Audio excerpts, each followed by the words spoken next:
Be name Halik hasti, her karşılaşma bir mesajdır. 6. bölüm.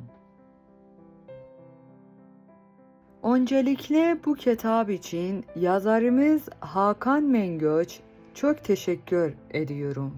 Kitaba ulaşma ve okuma imkanı bulunmayanlar için sesli kitap olarak daha çok insana ulaşarak faydalı olacağımızı düşünüyorum. Çünkü Azra gerçekten çok iyi bir yolcuydu. Sözleri hiç işe yoktu onu. Bu yüzden çoğunlukla anlamazdı ne dediğimi, sinirlerini bozardım onu. Ne biçim konuşuyorsun, kafam karışıyor derdi. Bu kadar şifreli olmak zorunda mı diye hayıflanırdı. Okuyarak öğrenmeyeceğini ifade ederdi bana bu hırçın halleri. Yürümesi gerekiyordu onu. Kavrayışı yoldayken ışıldıyordu ve çok kuvvetli çalışıyordu. Beni yanıltmadığı için gururluydum. Azra öfkesinde de, sevgisinde de, sözlerinde de, eğlenmeninde de son derece gerçekti. Yapılmayacaksız, kurgunsuz, plansızdı, dürüstü, samimiyetti. Fazla hareketli ve sabırsız kişilerin elinde katiyen ses çıkarmazdı. Niye? Yıllarca kuru bir kamışa ofkeyip duruyordunuz. Başlangıçta Azra'nın da böyle bir şey yaşayacağını düşünmüştüm ama gördüm ki niye başka sebeplerle sızlamaya başlamış. Azra'nın nefisildi. Bu kadar sabırsız bir kızın elinde ses vermiyorsa eğer, elimin ki onu samimiyetini, dürüstlüğünü severmiştir. Selman susuyordu. Bense sormuyordum. Nerede gördün Azra'yı? Ne yapıyordu? İyi miydi? Mutlu muydu? Salin yerinde miydi? Adres nerede?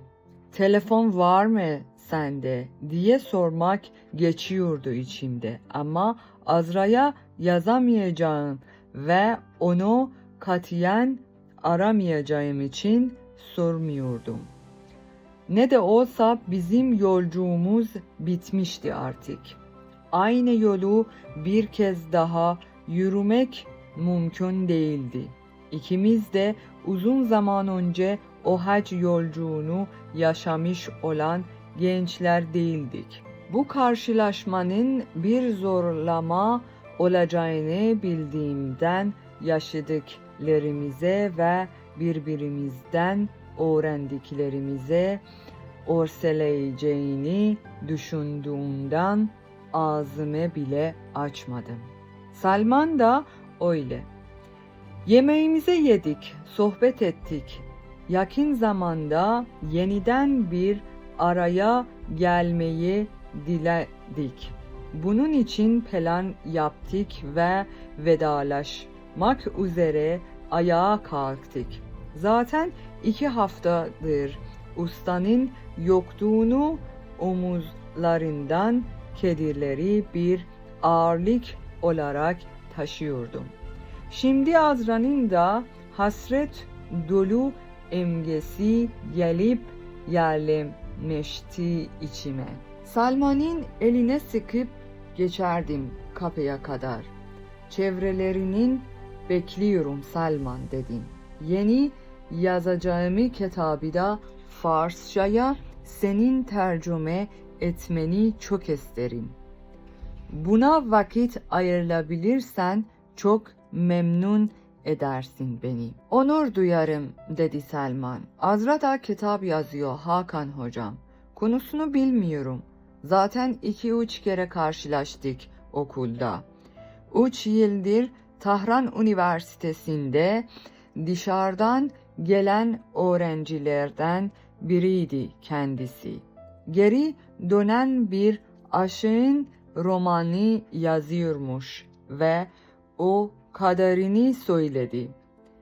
Basılırsa eğer okursun dedi bana. Şems Mevlana'ya geri dönmüş, öyle anlattı, o kadar. Şimşekler çaktı o an aklımda. Azra'nın mektubunu hatırladım. Bana bir şey söylemeye unutmuşsun Hakan diye yazmıştı. Şems'in Mevlana'ya geri döndüğünü. Doğru, Şems gerçekten geri dönmüştü yol arkadaşına, ama onlarınki başka bir hikayeydi. Onlarla aramızdaki tek ortak noktada yoldaşlığımızdır. Bizim o kadar.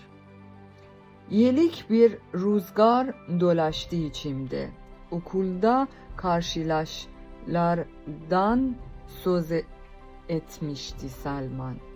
Aklımın sorularla dolup taştığının farkındaydı. Ama onu arayıp sormama, hatta bulmama fırsat verecek bilgileri özellikle sakınıyordu benden. Azra'yı bulmamanın zaten yıllar önce girdiğimiz ve geçtiğimiz bir sınava yeniden girmek zorunda kalacağımız ve ne yazık ki başarısız olacağımız anlamına geldiğini biliyordu. Salman'ın metinler içimdeki bu ustalığına sezgi bile diyemezdim artık. Olağanüstü bir bağlantı kabiliyetiydi bu. İlahi bir bağlantı. 2 haftadır gördüğüm rüyanın sarsıcı etkisi altındaydım zaten. Geceleri uyuyamamız olmuştum. Geç saatleri kadar masamın başında oturuyor, yazıyor, okuyor, film izliyor, çay içiyordum. Kolayca uykuya dalarım diye kanapeye bile uzanmıyordum. Sürekli oturur, vaziyet kalmaya gayret ediyordum. O rüyadan beri yatağa hiç getirmiyordum.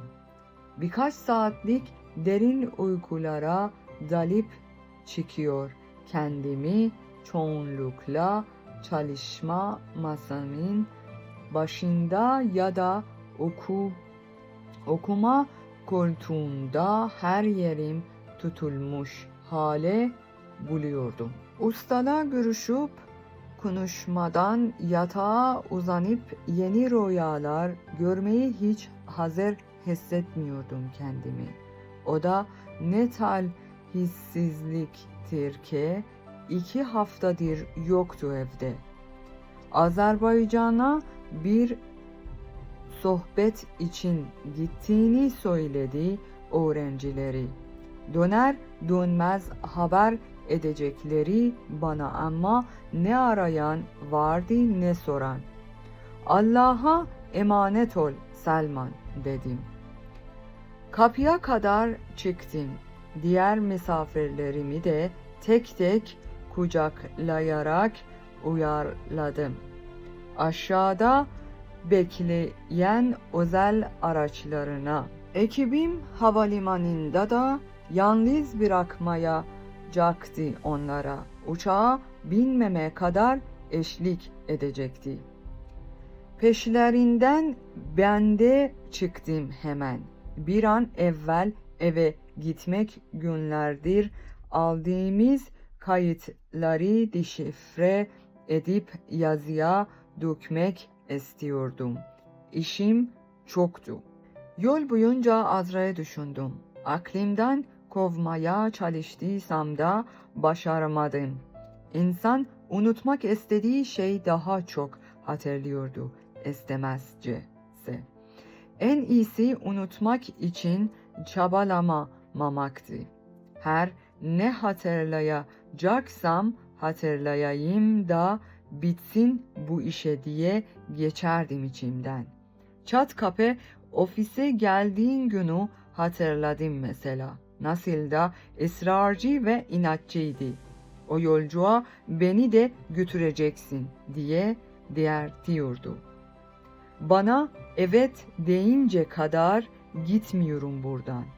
Öyle de yapmıştı gerçekten. Geceye ofise bir başına geçmişti, inanamıyordum.